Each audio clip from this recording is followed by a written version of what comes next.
Hello everyone, welcome to my channel all about zoology. So आज के इस video में हम पढ़ने वाले हैं पर्ट्यूसिस टॉक्सिन के बारे में। पर्ट्यूसिस जो है ये एक टाइप का बैक्टीरिया होता है, बोर्डेटेला पर्ट्यूसिस।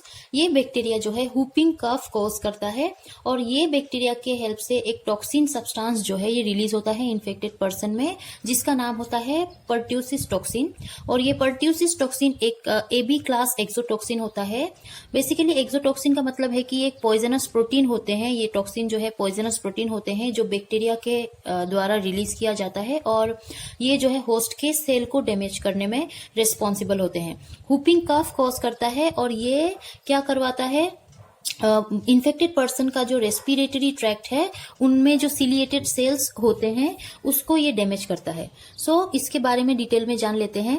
पर्ट्यूसिस टॉक्सिन जो है ये 5 सब यूनिट से बने हुए होते हैं। सब यूनिट 1, 2, 3, 4, 5 और ये AB स्ट्रक्चर में अरेंज रहते हैं। हम लोगों ने कोलेरा टॉक्सिन के बारे में जब पढ़ा है उसमें भी हम लोगों ने देखा था कि जो टॉक्सिन था वो AB टाइप का था, मतलब A सब यूनिट और B सब यूनिट ये दो कॉम्प्लेक्स में ये प्रेजेंट थे, सब यूनिट वाइज ये प्रेजेंट थे। और A सब यूनिट जो था उनका वो कैटालाइटिक प्रॉपर्टी को मतलब बियर करता था, वहीं B सब यूनिट जो है बाइंडिंग में हेल्प करता था रिसेप्टर के साथ। उसी तरीके से यहाँ भी जो है इनका जो A सब यूनिट है ये एंजाइमेटिकली एक्टिव होते हैं, कैटालाइटिक प्रॉपर्टी इनमें दिखाई देता है। वही B सब यूनिट जो है ये ओलिगोमर होते हैं, कॉम्प्लेक्स फॉर्म में रहते हैं जो रिसेप्टर के साथ बाइंडिंग में हेल्प करते हैं।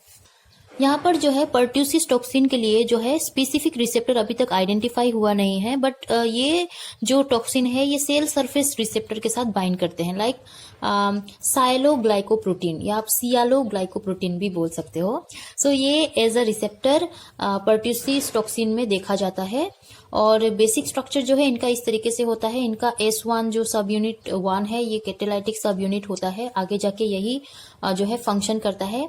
बाकी ये B सब यूनिट जो है ओलिगोमर फॉर्म में रहते हैं, ट्रायंगुलर बेस में प्रेजेंट रहते हैं और इनका काम होता है कि ये रिसेप्टर के साथ बाइंड करे।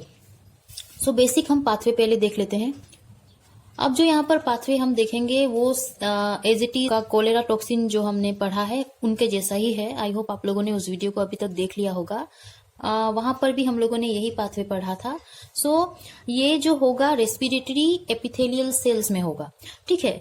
रेस्पिरेटरी एपिथेलियल सेल में इनका जो है रिसेप्टर प्रेजेंट होता है, वो सेल सरफेस रिसेप्टर होता है, सियालोग्लाइकोप्रोटीन या साइलोग्लाइकोप्रोटीन आप जो भी बोलो। ये जो है पर्ट्यूसिस टॉक्सिन जो है बाहर प्रेजेंट होता है। ये क्या करवाया जाएगा, अगर इन्फेक्टेड पर्सन में अगर वो बैक्टीरिया प्रेजेंट होता है बोर्डेटेला पर्ट्यूसिस, तो ये क्या करेगा, अपना टॉक्सिक सब्सटेंस रिलीज करेगा जिसको पर्ट्यूसिस टॉक्सिन कहा जाता है। ये टॉक्सिन आके रेस्पिरेटरी एपिथेलियल सेल में प्रेजेंट रिसेप्टर के साथ जो है बाइंड करता है।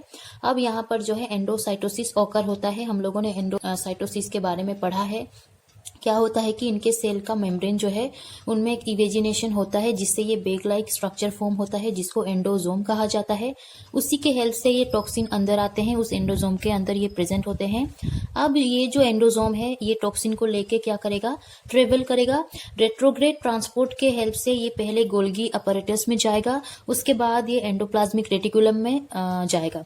एंडोप्लाज्मिक रेटिकुलम में जैसे ही ये जो टॉक्सिन है ये एंटर करता है, उससे क्या होता है कि ये उसके अंदर एंडोप्लाज्मिक रेटिकुलम के अंदर इनका जो है डिसोसिएशन ऑकर होता है।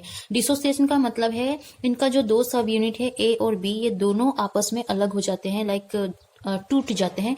B सब यूनिट अलग हो जाता है, A सब यूनिट अलग हो जाता है। थोड़ी देर पहले ही हम लोगों ने पढ़ा है A सब यूनिट के पास जो है एंजाइमेटिकली ये एक्टिव होते हैं, इनका जो है कैटालाइटिक प्रॉपर्टी इनके पास होता है। बेसिक जो फंक्शन करेंगे वो जो है A सब यूनिट फंक्शन करेंगे।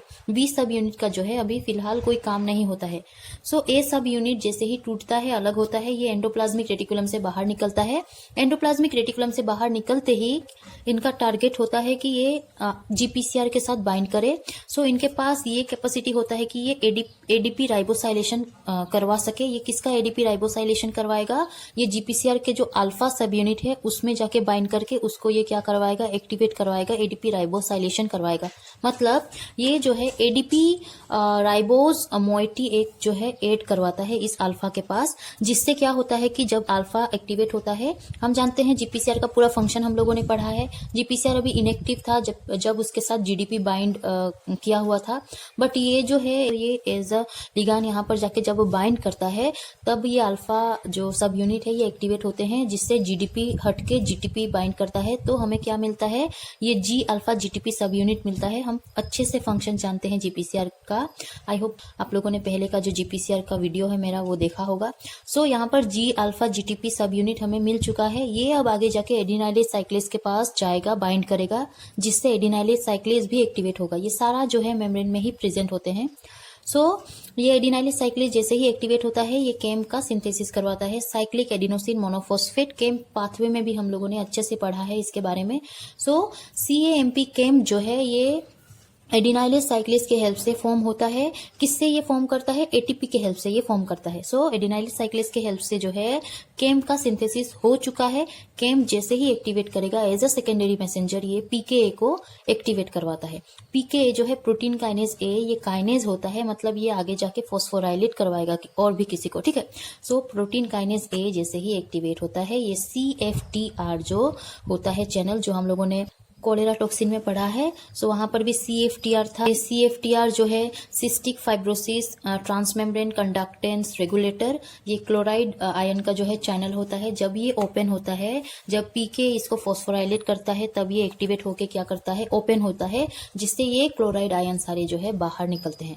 ठीक है, अब इतना तक तो हम लोगों ने कोलेरा टॉक्सिन का जो पाथवे है उसमें पढ़ा है। बेसिक ये हम जानते हैं। उसके बाद क्या होता है ये हम देखते हैं। यहाँ पर देखिए ये जो CFTR चैनल था क्लोराइड का, ये तो ओपन हो चुका है। पीकेए के हेल्प से जो है ये ओपन हो चुका है। अब क्लोराइड आयन जो है ये बढ़ता जाएगा, रेस्पिरेटरी एपिथेलियल सेल के बाहर इनका जो है कंसंट्रेशन बढ़ता जाएगा, अमाउंट बढ़ता जाएगा। क्यों? क्योंकि ये इनएक्टिवेट नहीं हो सकते। एडीपी राइबोसाइलेशन करवाया है जो पर्ट्यूसिस टॉक्सिन जी अल्फा को, वो एक्टिवेटेड मोड में ही रहेगा। एक्टिवेटेड मोड में रहेगा मतलब वो सभी को एक्टिवेट करके रखेगा, ठीक है। उस केस में ये ओपन ही रहता है और क्लोराइड आयन सारे बाहर निकलते हैं। अब इसको बैलेंस करने के लिए बाहर जो कि नेगेटिव चार्ज काफी अमाउंट में बढ़ चुके हैं, उसको जो है बैलेंस करने के लिए हमारा बॉडी जो है ऑस्मोसिस के थ्रू पॉजिटिव चार्ज को भी बाहर मतलब फेंकता है, जैसे कि सोडियम आयन भी बाहर निकल जाएंगे, ठीक है, उसको बैलेंस करने के लिए। इस तरीके से काफी अमाउंट में जो है इलेक्ट्रोलाइट्स बाहर बढ़ता जाएगा, जिससे इलेक्ट्रोलाइट काफी अमाउंट में बाहर बढ़ चुका है। और ये क्या करवाएगा, इस केस में जो इन्फेक्टेड पर्सन है उनके बॉडी में ये पर्ट्यूसिस टॉक्सिन जो है क्या करता है, रेस्पिरेटरी सिलिएटेड सेल को डैमेज करता है। अब जो है जब ये रेस्पिरेटरी सिलिएटेड सेल्स जो है जब डैमेज होने लगेंगे तब क्या होगा कि बॉडी नॉर्मली फंक्शन नहीं करेगा। जैसे कि वो क्या करेगा, एक्सेसिव अमाउंट में जो है म्यूकस फॉर्म करेगा। तो वो जब म्यूकस फॉर्म करता है तो कफ भी जो है वो एक्सेसिव अमाउंट में प्रोड्यूस होता है। इसीलिए जो है इन्फेक्टेड पर्सन में हुपिंग कफ जो है वो देखने को मिलता है।